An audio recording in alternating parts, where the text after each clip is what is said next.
찬송가 288장 찬송 드리시고 화요일 새벽 예배를 하는 가운데입니다.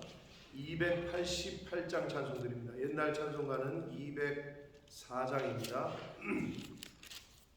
새 찬송가 288장, 옛날 찬송가는 204장 찬송 드립니다.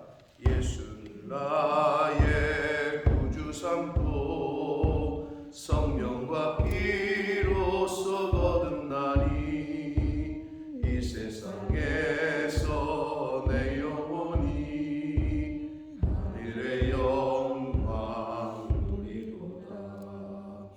이것이 나의 간증이요 이것이 나의 찬송일세. 나 사는 동안 끊임없이 구주를 온전히 주께 맡긴 내 영, 사랑의 음성을 듣는 중에 천사들 왕래하는 것과 하늘의 영광 보리로다. 이것이 나의 간증이요 이것이 나의 찬송일세. 나 사는 동안 끊임없이 구주를 찬송하리로다. 주 안에 기쁨 누림으로 마음의 풍랑이 잔잔하니 세상과 나는 간 곳 없고 급속한 주만 보이도다. 이것이 나의 간증이요 이것이 나의 찬송일세. 나 사는 동안 끊임없이 구주를 찬송하리로다.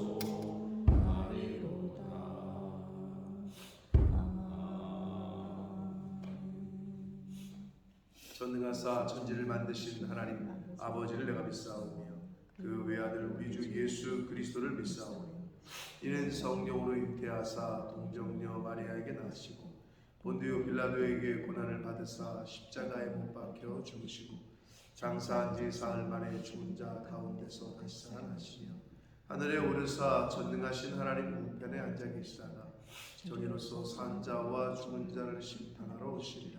성령을 믿사오며 거룩한 공회와 성도가 서로 교통하는 것과 죄를 사하여 주시는 것과 몸이 다시 사는 것과 영원히 사는 것을 믿사옵나이다. 아멘. 455장 찬송 드립니다. 새 찬송가 455장, 옛날 찬송가는 507장입니다. 새 찬송가 455장, 옛날 찬송가는 507장 찬송 드립니다. 주님의 마음을 본받는 자, 그 마음의 평강이 찾아오면 험악한 세상을 이길 힘이 하늘로부터 임함이로다. 주님의 마음 본받아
하나님의 말씀 다니엘서 4장 1절로 18절까지 말씀을 봅니다. 다니엘서 4장 1절로 18절까지 말씀 한 절씩 교독합니다. 느부갓네살 왕은 천하에 거주하는 모든 백성들과 나라들과 각 언어를 말하는 자들에게 조서를 내리노라. 원하노니 너희에게 큰 평강이 있을지어다. 지극히 높으신 하나님이 내게 행하신 이적과 놀라운 일을 내가 알게 하기를 즐겨하노라. 참으로 크도다 그의 이적이요 참으로 능하도다 그의 놀라운 일이요 그의 나라는 영원한 나라요 그의 통치는 대대에 이르리로다. 나 느부갓네살이 내 집에 편히 있으며 내 궁에서 평강할 때에 한 꿈을 꾸고 그로 말미암아 두려워하였으니 곧 내 침상에서 생각하는 것과 머릿속으로 받은 환상으로 말미암아 번민하였노라. 그러므로 내가 명령을 내려 바벨론의 모든 지혜자들을 내 앞으로 불러다가 그 꿈의 해석을 내게 알게 하라 하였더라. 그때에 박수와 술객과 갈대아 술사와 점쟁이가 들어왔으므로 내가 그 꿈을 그들에게 말하였으나 그들이 그 해석을 내게 알려주지 못하였느니라. 그 후에 다니엘이 내 앞에 들어왔으니 그는 내 신의 이름을 따라 벨드사살이라 이름한 자요 그의 안에는 거룩한 신들의 영이 있는 자라. 내가 그에게 꿈을 말하여 이르되 박수장 벨드사살아 내 안에는 거룩한 신들의 영이 있은즉 어떤 은밀한 것이라도 내게는 어려울 것이 없는 줄을 내가 아노니 내 꿈에 본 환상의 해석을 내게 말하라. 내가 침상에서 나의 머릿속으로 받은 환상이 이러하니라. 내가 본즉 땅의 중앙에 한 나무가 있는 것을 보았는데 높이가 높더니 그 나무가 자라서 견고하여지고 그 높이는 하늘에 닿았으니 그 모양이 땅 끝에서도 보이겠고 그 잎사귀는 아름답고 그 열매는 많아서 만민이 먹을 것이 될 만하고 들짐승이 그 그늘에 있으며 공중에 나는 새는 그 가지에 깃들이고 육체를 가진 모든 것이 거기에서 먹을 것을 얻더라. 내가 침상에서 머릿속으로 받은 환상 가운데 또 본즉 한 순찰자 한 거룩한 자가 하늘에서 내려왔는데 그가 소리를 그 나무를 베고 그 가지를 가르고 그 잎사귀를 떨고 그 열매를 해치고 짐승들을 그 아래에서 떠나게 하고 새들을 그 가지에서 쫓아내라. 그러나 그 뿌리의 구루터기를 땅에 남겨두고 쇠와 놋줄로 동이고 그것을 들풀 가운데에 두어라. 그것이 하늘 이슬에 젖고 땅의 풀 가운데에서 짐승과 더불어 제 몫을 얻으리라.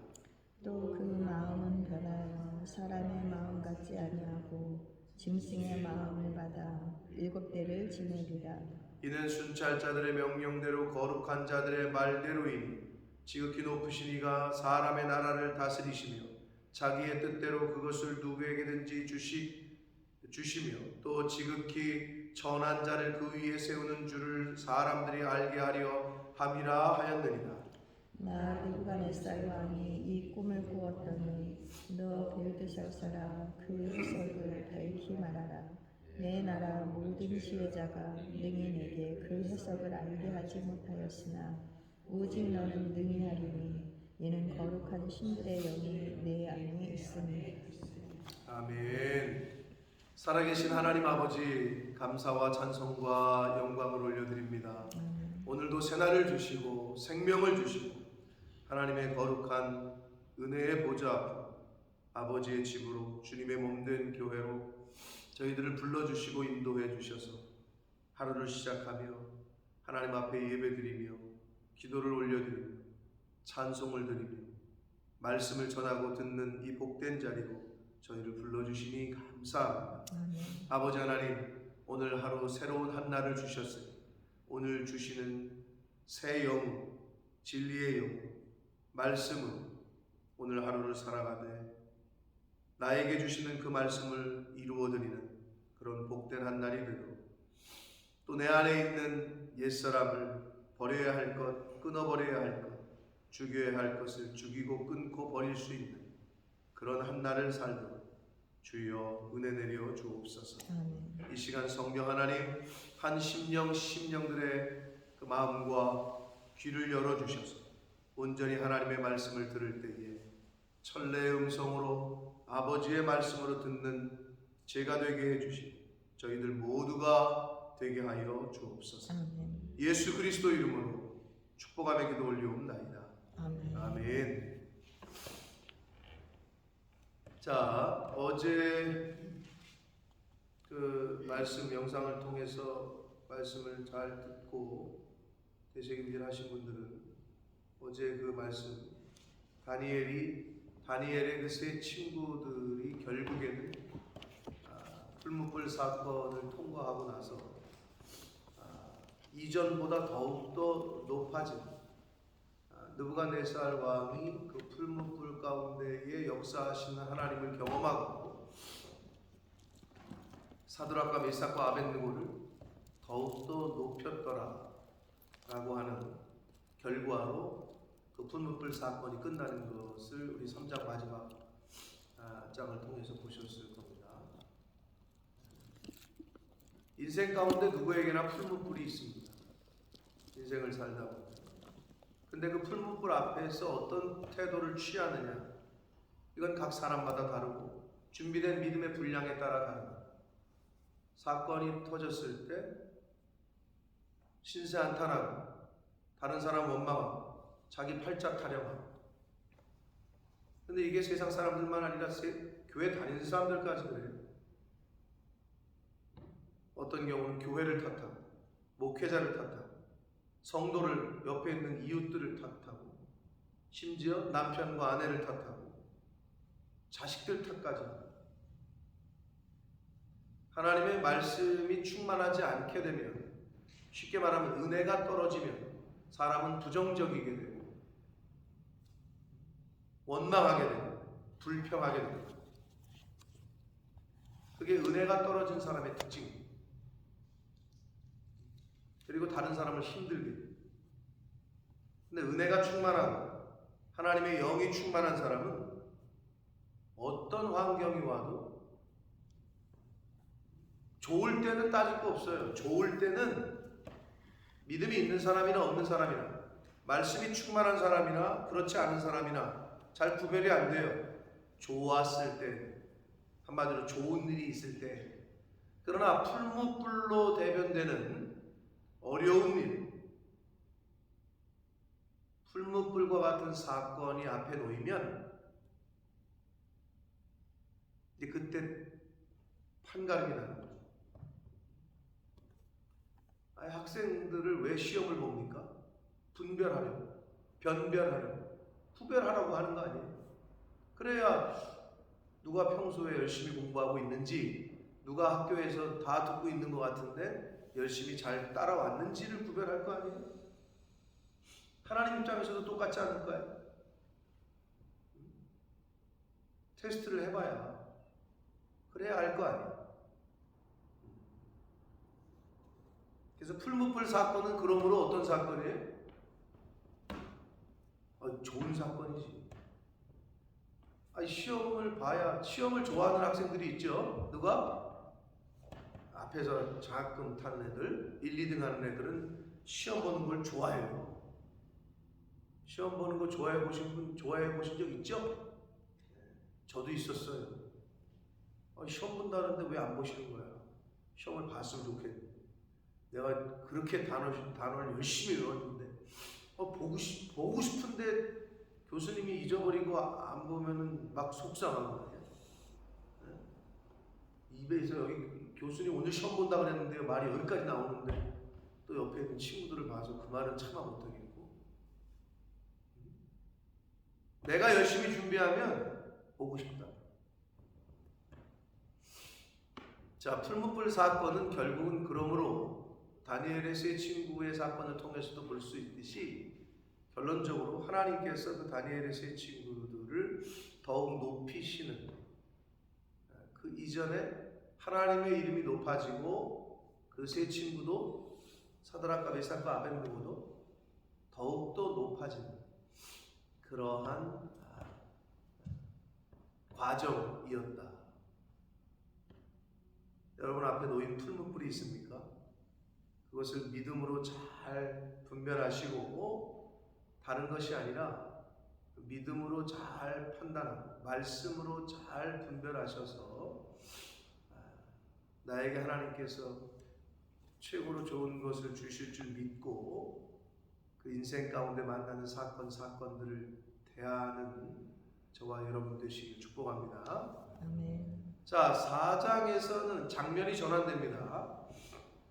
느부갓네살 왕의 두 번째 꿈 이야기가 나옵니다. 두 번째 꿈. 근데 이것은 첫 번째 꿈과는 좀 여러 가지로 달라요. 자, 첫 번째 꿈이 나라에 대한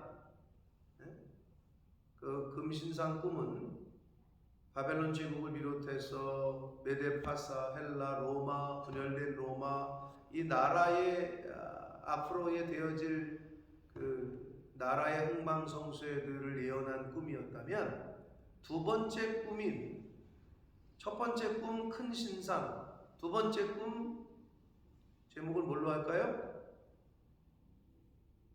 나오잖아요. 큰 나무를 보았다 그랬잖아요. 그러니까 느부갓네살 왕의 첫 번째 꿈 큰 신상 꿈, 두 번째 꿈 큰 나무 꿈 이렇게 생각을 하시라고.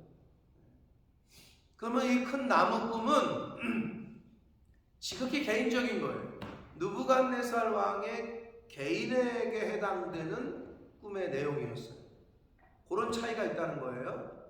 그리고 첫 번째 꿈은 본인이 기억했어요? 못했어요? 기억 못했어요. 못했죠. 그러니까 불러다 놓고 야 내가 꾼 꿈을 맞춰라고 말도 안 되는 명령을 내렸잖아요. 오죽하면 거기 있는 사람들이 역대 이런 왕, 이런 어거지를 피는 왕이 없다라고 말할 정도로 그러니까 지가 열받아가지고 다 죽여버린다고 막 그랬던 거 아니에요? 그게 첫 번째 꿈의 특징이야. 자기가 기억도 못했어. 근데 두 번째 꿈은 정확히 기억을 해. 그래서 꿈 얘기를 해줘. 꿈 얘기를 해주고 한마디로 큰 나무 꿈 얘기를 해줬는데 다른 사람들이 해석을 다 못해. 그런데 다니엘이 해석을 하는 거예요. 다니엘 해석 내용은 이제 내일인데 자 그렇게 꿈의 첫 번째 꿈과 두 번째 꿈의 차이가 있어요. 그런 걸 좀 아시고 두 번째 꿈 이야기를 시작합니다. 그리고 두 번째 꿈 오늘은 좀 본문이 길긴 한데 스토리가 여러분이 한 번 읽어서는 잘 모를 수 있는데 모르면 오늘 들으시고 집에 가서 또 보시고 하면 아마 이해가 되실 텐데 조소를 내려 첫 번째 보니까 느부갓네살 왕이 온 천하에 거주하는 모든 사람들에게 조소를 내려. 근데 그 조소가 어떤 내용이냐? 지극히 높으신 하나님의 이름을 막 찬양해. 자 무슨 말이냐? 이것이 지금 시대 순으로 볼 때는 느부갓네살 왕의 말년 거의 끝의 이야기예요. 말년 거의 끝에. 그리고 역사에 보면 성경뿐만 아니라 느부갓네살 왕이 말년에 약간 쉽게 말하면 미쳐요. 역대 우리나라뿐만 아니라 역대 세계사를 보면 왜 미쳐요? 다른 게 아니라 정신찬란 상란증이 와요. 저놈도 나 죽일 것 같고 이놈도 나 죽일 것 같고 이놈도 나 죽일 것 같고 역대적으로 그런 지도자들이 많이 있었대요. 누구도 못 믿어.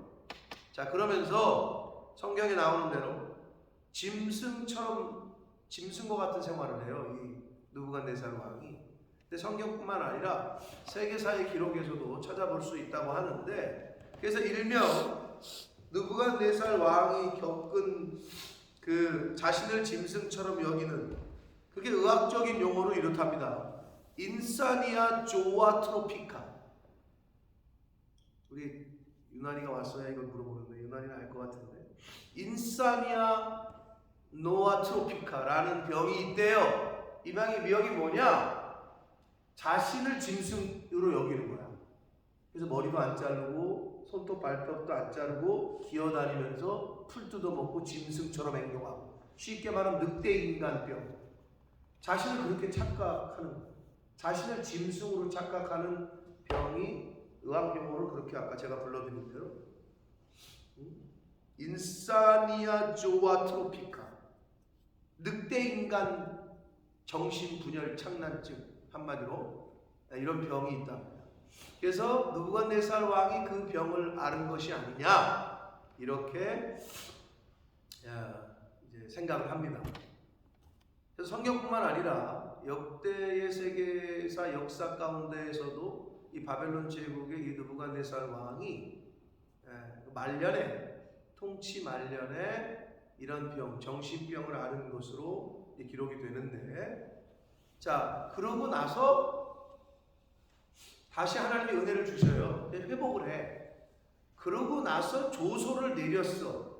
그래서 그 조소를 내린 것에 근거하여 이제 이 다니엘이 그거를 그대로 지금 쓰고 있는 거예요. 그때 이야기를 이 다니엘이. 자, 그래서 갑자기 장면이 확 바뀌어가지고 시작이 어떻게 된다고요? 하나님의 이름을 막 찬양해. 너희에게 큰 평강이, 조소를 내리노라. 너희에게 큰 평강이 있을지어다. 지극히 높으신 하나님이 내게 행하신 이적과 놀라운 일을 내가 알게 하기를 즐겨하노라. 야, 내가 경험한 하나님을 너희들에게 알려줄게. 지금 이 말이에요. 느부갓네살 왕이 참으로 크도다 그의 이적이요, 참으로 놀랍도다 그의 놀라운 일이요, 그의 나라는 영원한 나라요, 그의 통치는 그 어떤 크리스찬보다도 아주 그냥 멋진 신앙의 고백을 하고 있습니다. 그러니까 그런 일을 겪으면서 느부갓네살 왕 또 추론하기는 어떻게 이렇게 갑자기 크리스찬이 됐느냐, 이 사람이 뭐 크리스찬이 됐다라기보다는 어떻게 이렇게 하나님을 찬양하느냐, 그런 이적을 자기가 겪기도 했겠지만, 자, 느부갓네살 왕의 바로 밑이 누구라고요? 넘버 2가 누구라고? 다니엘이에요. 그럼 다니엘이 넘버 2면 왕하고 맨날 시간을 많이 보냈을까요? 안 보냈을까요? 많이 보냈겠죠. 일일이 다 기록이 안 돼 있어요. 그러나 그러면 매일 시간을 보낼 때 다니엘이 어떻게 했겠어요? 뭘 어떻게 해? 계속 하나님에 대한 이야기를 했겠지. 내가 섬기는 신 하나님에 대한 이야기를 계속 했을 거고, 그런 가운데 또 많은 경험을 본인이 한 거예요. 그러니까 이런 고백을 지금 할 수 있는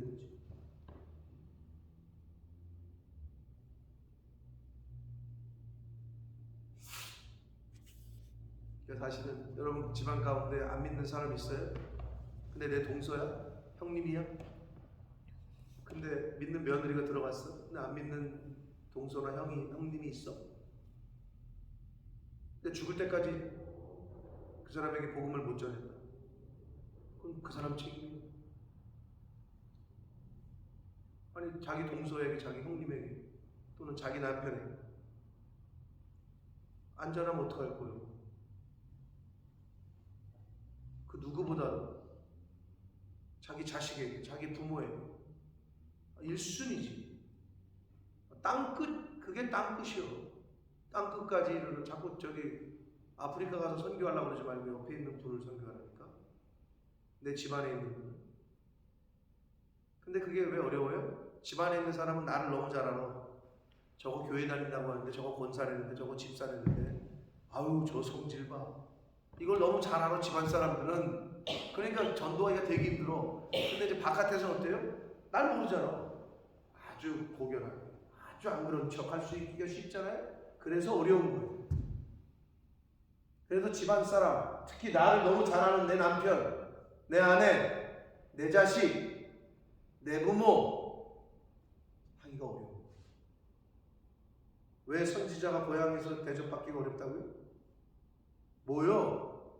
저거 제 순석이요? 맨날 저 동네에서 저거 맨날 공이나 차고 저거 했던 제 걔요? 이렇게 말하니까 목회자로 저거 뭐요? 저거 요셉 저기 목수 아들 아니야? 저거 저 예수라는 쟤? 이러니까 어려운 거예요.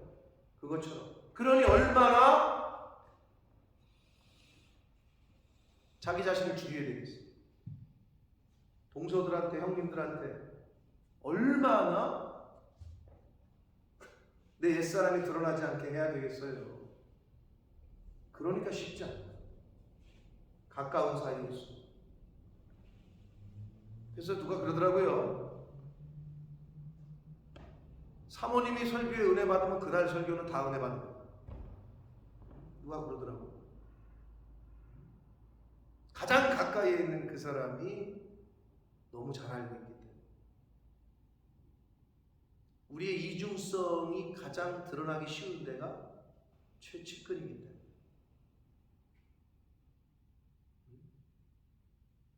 어떤 사람이 그러더라고요. 나는 우리 엄마가 교회에 있는 우리 엄마랑 살고 싶어요. 막 이런 얘기. 나는 교회에 있는 내 아내하고 살고 싶어요. 집에만 오면 바뀐다는 거예요. 어렵죠. 자, 느부갓네살 왕이 이런 고백을 할 수 있었던 것은 본인이 체험한 것도 있지만 우리가 앞에서도 봤습니다만은 체험을 했다가 금신상 만들었잖아요. 다니엘을 통해서 하나님의 기적과 이적을 지가 보고도 조금 있다 금신상 만들었잖아요. 그러니까 그런 체험적인 신앙이 중요하긴 하나 그게 뿌리를 내리게 하지는 못해요. 그래서 말씀을 통해서 계속 듣고 배워야 돼요. 다니엘이 수십 년간 같이 있으면서 하나님의 말씀을 전했다라고 볼 수밖에 없죠. 여기 내용은 그게 나와 있지는 않지만 맨날 같이 있습니다. 그래서 이 말년에 지금 이 느부갓네살 왕이 하나님의 이름을 이렇게 높이고 있습니다. 자, 그러면서 이제 꿈 얘기가 시작돼요. 4절. 나 느부갓네살이 내 집에 편히 있으며 내 궁에서 평강할 때에 한 꿈을 꾸었다. 이렇게 얘기합니다. 자, 느부갓네살 왕이 왕이 되고 나서는 통치 초기에는 정복전쟁과 함께 수많은 정복전쟁들을 일으키면서 굉장히 힘든 때를 보낸 적이 있어요. 전쟁하느라고. 그러나 이제 어느 정도 시기가 지나서 이제 말 그대로 태평성대 바벨론 제국이 말 그대로 이제 강대국이 됐을 때 아수르와 바벨론 제국의 특징은 천하에 있는 자기들이 온 천하의 왕이라고 생각한다는 거예요. 자기를 신이라고 생각해요. 그들의 비문과 그들의 자료에 보면 자기들이 온 세상의 왕이야 이렇게 여겼단 말이에요. 자기들을. 그래서 이제 정복전쟁이 끝나고 어느 정도 때가 됐을 때 말 그대로 이제 태평성대가 와요. 이제 그 얘기야. 내 집에 편히 있으며 내 궁에서 평강할 때. 자, 근데 여러분 성경에서 고린도전서 10장 12절에도 보면 어떨 때 넘어질까 조심하래요? 불안할 때? 아니요. 선줄로 생각합니다. 이제 다 이제 편안해. 그러니까 이제 뭐 왕궁이야. 청와대에 들어가 있는 사람, 야, 저 왕궁의 왕께서는 무슨 근심 걱정이 있을까? 대통령이 되면 근심 걱정 없을까요? 재벌 회장은 그냥 마냥 좋을까요? 맨날 캐비어나 먹으면서 랍스타나 먹으면서 뭐 그런 삶 살 것 같아요? 자, 여기서 말하는 왕궁은요, 세상의 부귀영화의 상징이고 세상의 부귀영화의 한가운데를 말하는 거야. 왕궁이라는 표현. 그 궁 안에서 평안할 때 세상 모든 부귀영화를 다 가졌어도 그 사람들은 모두가 다 평안해? 통장에 사람의 평강과 평안은 통장 잔고와 정비례? 그렇지 않단 말이에요. 느부갓네살 왕이 제국의 왕이고 온 나라의 왕이고 모든 걸 다 가졌는데 그때에 범민이 생기게 된다. 그 꿈 때문에. 그러니까 교만할 때 가장 하늘을 이제 자기가 이쯤 되면 됐다고 생각할 때 패망의 선봉이고 교만은 넘어짐의 앞잠이인 거만한 마음, 교만과 거만한 마음을 가졌을 때 딱 그때에 하나님께서 꿈을 통해서 느부갓네살 왕의 징계를 이제 예언하시는 거예요. 그때에 침상에서 이제 한 꿈을 꾸게 되는데 두려워했고 그 꿈으로 말미암아 침상에서 꾼 꿈으로 말미암아 생각하는 것과 머릿속으로 받은 환상으로 말미암아 번민했다. 꿈을 꿨는데 두려움과 번민이 있는 꿈을 꾼 거죠. 왠지 찝찝해. 뭔지는 모르겠는데 왠지 두려워. 그런 꿈을 꿨다고 고백하는 거예요. 자, 그래서 내가 명령을 내려서 모든 또 지혜자들과 점치는 사람들과 미래를 예언하는 사람들과 이 모든 사람들을 또 불러들여요.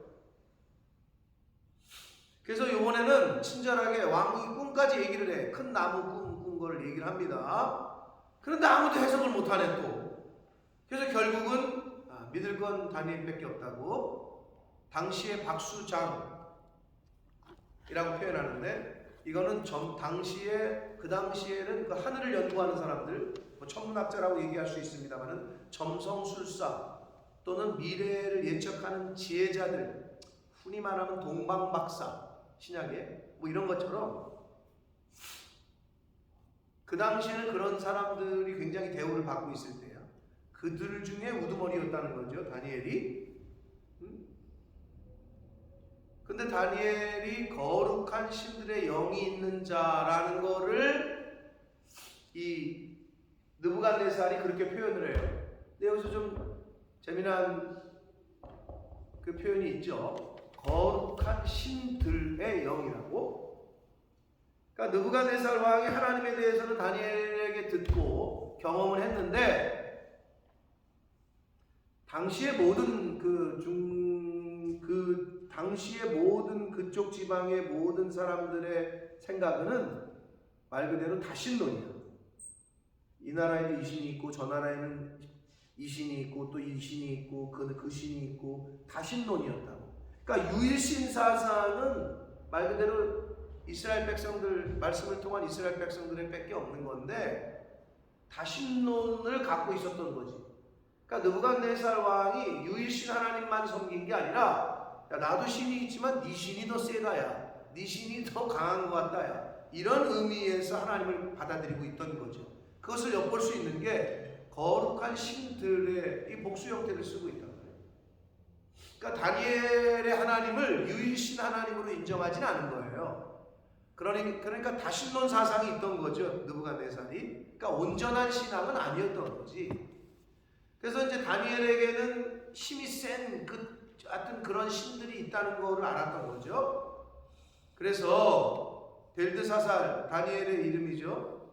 자기들이 지어준 내 안에 있는 거룩한 신들의 영이 있으니 내 안에는 은밀한 것을 내가 나에게 해석해 줄 내가 안다.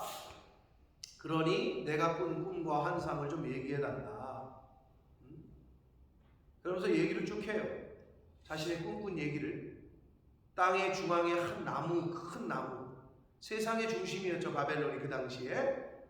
바벨론 제국이. 그 큰 나무는 느부갓네살 왕을 상징합니다. 그것을 봤는데 높이가 높은데 얼마나 높은지 땅 끝에서도 보였다. 그리고 그 나무가 얼마나 큰지 그 가지에 그냥 새들이 그냥 깃들고 짐승들이 와서 쉬었다. 그러니까 한마디로 바벨론 제국의 위상을 이제 엿볼 수 있는 거죠. 느부갓네살 왕이 그러한 역할을 했다는 거예요. 그만큼 올라갔다는 거예요. 그 잎사귀는 아름답고 그 열매는 많아서 만민의 또 먹을 것이 될 만하고 들짐승이 그 그늘에 있으며 공중에 나는 새는 그 가지에 깃들이고 육체를 가진 모든 것이 거기에서 먹을 것을 얻었다. 그러니까 바벨론 제국의 모든 그 한마디로 통치했다는 거죠. 육체를 가진 모든 것이 거기에서 먹을 걸 얻었대니 제국인 제국이죠. 어마어마한 거죠. 그 힘이. 근데 거기까지 좋았어요. 그런데 내가 침상에서 머릿속으로 받은 환상 가운데 보았는데 한 순찰자가 나왔다, 이렇게 표현하잖아요. 그리고 한 거룩한 자, 본인이 볼 때 거룩하게 여겨졌나 봐요. 하늘에서 내려왔다고 해요. 자, 여기서 순찰자라고 한글 개역 개정 성경이 번역을 했는데 원문이 이제 이르라는 단어거든요. 히브리어 이르. 근데 이 단어를 직역하면 이렇습니다. 잠을 자지 않고 지키는 자. 잠을 자지 않고 지키는 자. 졸지도 아니하시고 주무시지도 아니하시는 하나님. 자, 순찰자 거룩한 자는 구약 성경을 신약 성경으로 번역한 70인역에는 천사라고 딱 그냥 명명을 해줬어요. 하늘에서 내려오는 하나님이 보내신 천사라고. 그러니까 천사죠. 하나님이 보내신. 이 천사를 하늘에서 내려왔는데 그가 소리를 질러 이제 명령하기를 그 나무를 베고 그 가지를 자르고 그 잎사귀를 떨고 그 열매를 해치고 짐승들을 아래에서 떠나게 하고 새들을 그 가지에서 쫓아내. 이건 뭐겠어요? 우리가 지금 봐도 느부갓네살 왕이 가졌던 모든 권세를 다 빼앗는 거죠. 이제는 너 이제 그 자리에서 내려오는 거다. 느부갓네살 왕의 권세가 이제 추락할 거라는 거예요. 모든 영광을 제거해 버리겠다라고 하시는 하나님의 뜻입니다. 15절 보시면 그러나 그 뿌리에 구루터기를 남겨둬라. 왕을 죽이지는 않겠다는 뜻이죠. 쇠와 놋줄로 동이고 그것을 들풀 가운데 두어라. 그것이 하늘 이슬에 젖고 땅의 풀 가운데에서 짐승과 더불어 제 몫을 얻을 것이다. 즉 짐승과 다름없는 삶을 살 거라는 거예요. 그리고 16절 또 그 마음은 변하여 사람의 마음 같지 아니고 짐승의 마음을 받아 7대를 지날 것이다. 자, 정신착란증을 일으켜서 짐승처럼 살게 된다는 거예요. 인사니아 조아트로피카, 자신을 짐승처럼 생각하는 정신병이 있대. 자, 그 병을 앓게 돼요. 7대를 지날 거래요. 그래서 이 7대가 뭐 7일이냐, 7주냐, 7년이냐, 70년이냐 여러 가지 해석이 있었습니다. 많은 초대교회 때부터 학자들이 어떤 사람은 이게 7대는 7은 완전수이기 때문에 특정한 기간을 지정한 건 아니다 이렇게 해석하는 학자들도 있었지만 보편적으로 받아지는 것은 7년입니다. 7년 그게 보편적으로 해석도 받아지는데 그래서 이거는 요한계시록에 나오는 7년 대환란의 예시다 라고까지 해석을 하는 사람들도 있습니다. 자, 근데 이 7년을 7대를 지나게 될 것이다.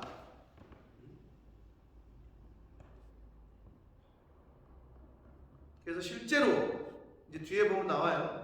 내일 말씀에 보면 나오는데 실제로 느부갓네살 왕이 7년 동안을 짐승처럼 왕궁에서 쫓겨나서 그런 시간을 갖게 됩니다.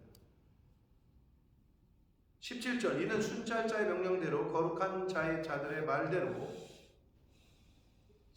됐고 지극히 높으신 이가 사람의 나라를 다스리시며 자기의 뜻대로 하나님의 뜻대로 그것을 누구에든지 주시며 또 지극히 천한 자를 그 위에 세우시는 줄을 사람들이 알게 하려 함이라 하였다.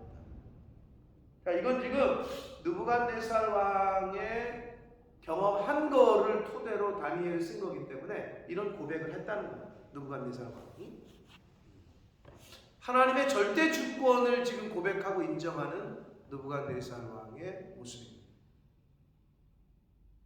그러나 온전치는 못했다.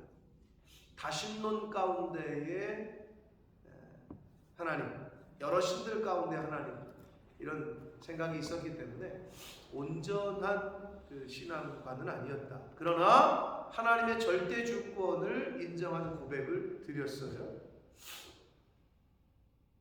그러면서 나 느부갓네살 왕이 이 꿈을 꾸었나니 너 벨드사사라 그 해석을 밝히 말하라. 내 나라 모든 지혜가 능히 내게 그 해석을 알게 하지 못하였으나 오직 너는 능히 하리니 이는 거룩한 신들의 영이 내 안에 있습니다. 그러니까 계속 그걸 강조합니다. 그러니까 다니엘을 특별하게 본 건데 거룩한 신들, 다른 모든 신들의 그 능력이 다니엘에게 있다고 생각을 한 거예요. 유일신 하나님이야.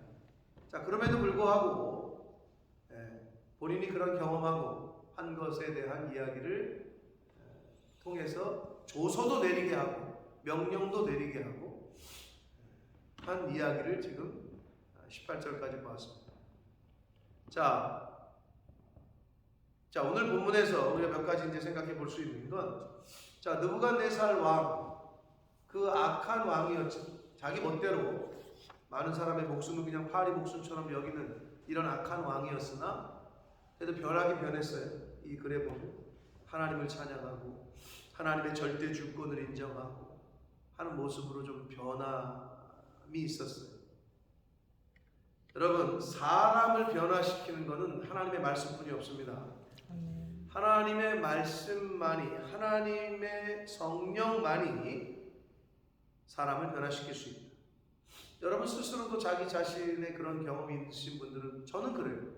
제가 제 자신의 그 성령을 경험하고 그 시점이 있는데 그 전과 후가 분명히 달라요. 바울이 사울이었을 때와 바울이었을 때와 분명히 다르죠. 달라요. 그리고 우레의 아들이라고까지 별명을 얻었던 예수님의 제자가 누구예요? 요한이죠. 근데 나중에는 뭐라고 붙이죠? 요한의 별명이 뭐예요?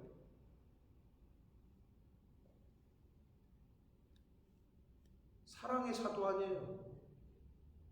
우레의 아들이었어. 그 승질이 얼마나 그랬으면 우레 천둥. 그 승질이 아주 그랬던 거지. 나중에는 사랑의 사도라는 별명으로 바뀌어요. 이 사람이. 여러분 그 찬송가 몇 장이 옛날에는 405장이었는데 지금 바뀌었을 텐데 405장 뭐죠? 옛날 찬송가 405장 만들 텐데 맞죠? 어메이징 그레이스, 나 같은 죄인 살리심. 그거를 존 뉴튼이라는 분이 썼대요. 존 뉴튼이 그 곡을 썼는데 작사를 하고, 이 사람이 이제 그 미국의 한 영적 각성을 주도한 목회자신데 과거에는 뭐 했던 사람이냐? 노예상. 인신매매 벌어먹던 사람이야. 인신매매 해가지고 사람 팔아가다가. 그러니 그런 고백이 나온 거야. 나 같은 죄인 살리신. 그 고백이 거기서 나온 거예요. 노예상인이었던 인신매매하던 사람이 영적 각성을 주도하는 목회자가 됐다고. 자, 이게 성령의 역사입니다. 나만 봐도 그래. 여러분 스스로 여러분이 겪었던 하나님을 몰랐을 때 내 모습, 하나님을 알고 하나님의 은혜를 받았을 때 그 이후의 내 모습, 사울과 바울, 우레의 아들에서 사랑의 사도로 변한 느부갓네살이 이렇게 좀 변화가 됐단 말이에요. 그것처럼 하나님의 역사는, 하나님의 성령은, 말씀은 이렇게 사람을 변화시킵니다. 다른 것으로는 변화되기도 하고. 그렇기 때문에 말씀을 전해야 되고 성령이 임하도록 축복해야 되고, 그러면 변해요. 사람 하나님의 영이 임하면 변합니다. 여러분 안 변하는 사람 있어요 혹시? 성령 받기를 축복하시라고 기도해주고 성령이 임하기를. 자, 그리고 왕궁 한가운데, 이건 굉장히 상징적이에요. 세상 부귀 영화 재물을 다 가졌을 때, 세상 부귀 영화의 중심지, 권력의 중심지, 이런 뜻이거든요. 근데 거기에 있을 때 어떻게 돼? 사람들은 교만하게 되고 자만하게 되고 나태하게 되고 거만하게 되고, 그럼 넘어지는 거예요. 쓰러지는 거예요. 저와 여러분도 마찬가지. 이건 누구도 장사가 없어. 아굴의 잠언을 늘 기억하셔야 돼요. 왜 아굴이라는 사람이 그렇게 기도를 했을까요? 뭐라고 기도했죠? 아굴이 뭐라고 기도했어요? 부하게도 말고. 부자 되게 해달라고 기도 안 했잖아요. 부하게도 마시고, 그렇다고 너무 가난하게도 마시고. 그러기가 쉬워요. 이게 어느 정도 10억 있는 사람은 어떻게 해요? 10억이나 1억만 있으면 좋겠다. 1억 있는 사람은 10억을 원한다. 10억까지는 어떻게 해요? 100억을 원한다. 그게 인간의 마음이에요. 그래서 하나님은 미리 다 알려주셨어요. 우리를 너무 잘 아시기 때문에 그렇게 되지 않도록 사실 성경에 이미 다 알려주셨어요. 그 방편 중에 하나가 10의 1조고, 그 방편 중에 하나가 하나님 앞에 감사하는 거고, 그 방편 중에 하나가 물질을 잘 구별하고 선별하는 거예요. 근데 이게 안 되면 결국에는 느부갓네살 왕처럼 될 가능성이 큽니다. 여러분, 돈의 사람이 이게 노예가 돼버리면, 돈의 종이 돼버리면 사람이 이상해져요. 미친다고. 돈을 지배하지 못하고 돈의 노예가 돼버리면, 돈이 주인이 되면, 최악의 주인이라 그랬잖아요. 그렇게 돼버리면 사람이 정신이 이상해져. 애비도 못 알아보고, 형제지간도 못 알아보고, 사람과의 관계도 어그러지고, 돈을 주인으로 섬긴 사람들의 최후는 다 그래요. 돈을 주인으로 섬기고, 하나님을 주인으로 섬겨야 되는데 물질을 주인으로 섬기면 그 말로는 우리가 주변에서 많이 본다고. 부모와 자식 간에 등을 지고, 형제지간에 소송 걸고, 드라마에만 나올 줄 아는 얘기였는데 우리 주변 우리 형제들은 안 그럴 거다? 그렇지 않아요. 근데 왜 안 그래? 그럴 가능성이 왜 없어? 안 그런 가정은 왜 없어요? 돈이 없기 때문에 없는 겁니다.